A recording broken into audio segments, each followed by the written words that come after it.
Our goal for this video, and really the whole next section, is to count the total possible outcomes of a given scenario. We're going to start with a basic principle, which is best motivated by just doing an actual example. And so let's suppose that you go to a restaurant and you order the breakfast special.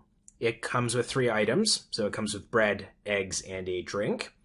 And for bread, you have 2 options. So you can choose either white or rye. For eggs, you can choose sunny side up.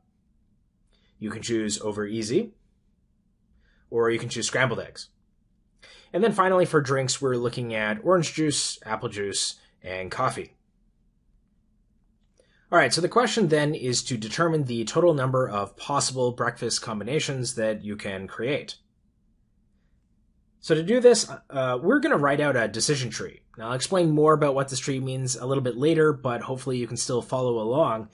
First thing that we're going to do is we're going to decide what kind of bread that we want, so either white or rye. If we choose white, we're going to follow the top branch. If we choose rye, we'll follow the bottom branch. Next up, we need to choose our type of eggs, and we're going to create 3 branches on each of the bread types to track what kind of eggs we've chosen. So, for example, if we choose scrambled, we'll follow the scrambled branch. And finally, we're going to choose our drink. This is going to take a while for me to write down all the branches here, so just bear with me. Okay, great. Now, if we were to trace any given path along this tree, it's going to correspond to a unique choice of breakfast options. And by virtue of how the tree was created, every possible option is represented by a path in this tree. So, for example, if we followed the blue path that I'm tracing here, we would have chosen white bread, scrambled eggs, and coffee.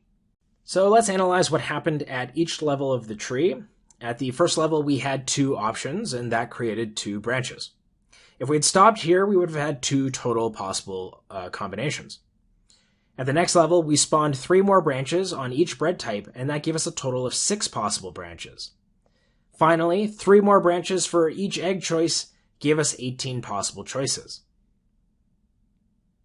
So thus there are 18 possible breakfast combinations.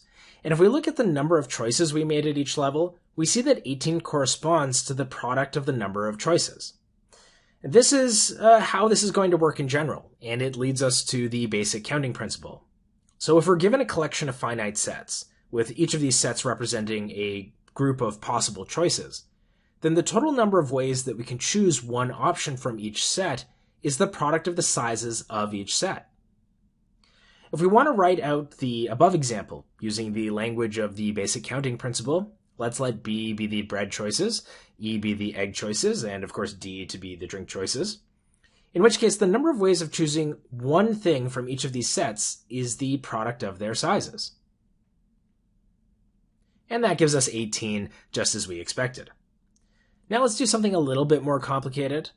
Let's say that we're making usernames for a local club. So usernames are going to be 6 characters long, where the first 4 characters are letters of the alphabet and the last 2 characters are numbers. But we've got some restrictions here. Okay, so the first letter we're going to say can't be a vowel, and the numbers at the end can't be repeated. So nothing like 00 or 11 or anything like that. How many total usernames can we make? All right, let's recall some basic facts. Namely that there are 26 letters of the alphabet, 5 of which are vowels, 21 are consonants.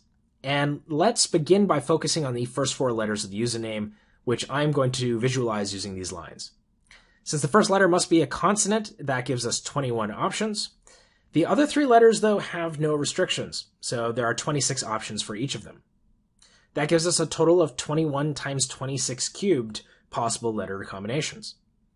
Moving to the last 2 numbers, we'll express them in exactly the same way, and there are no restrictions on the first digit, so that gives us 10 possible options. But what do we do for the second digit? Let's just try out a few cases here and see if it helps us figure out how many options we have for the second digit.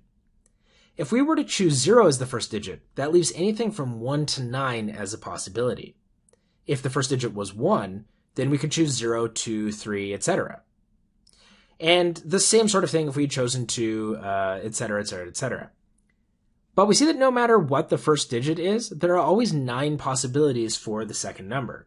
Hence, there are 10 times 9 possible numeric options.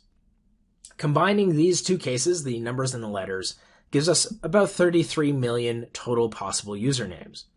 And there are different ways of actually doing this question, so see if you can figure some of them out.